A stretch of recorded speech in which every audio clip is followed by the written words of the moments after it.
Warga cium bau tak sedap, pegawai BPS Banyuasin ditemukan tewas di kontrakannya. Penasaran mencium bau yang tidak sedap di salah satu kontrakan yang ada di Jalan Lubuk Saung RT 1 Kelurahan Kedondong Raye, Kecamatan Banyuasin 3, Kabupaten Banyuasin.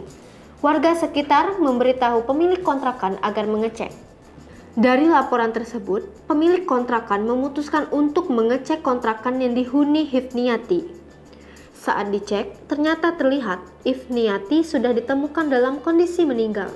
Selain itu, kondisi korban juga sudah mengeluarkan bau tidak sedap. Lurah Kedondong Raye, Rusli Hanafiah, ketika dikonfirmasi penemuan mayat di dalam kontrakan milik warga diketahui bernama Hifniati 36 tahun. Korban merupakan ASN di Badan Pusat Statistik Kabupaten Banyuasin.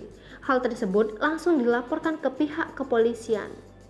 Belum diketahui secara pasti penyebab kematian korban, sehingga dari tim identifikasi Polres Banyuasin membawa mayat korban ke RSUD Banyuasin untuk dilakukan visum.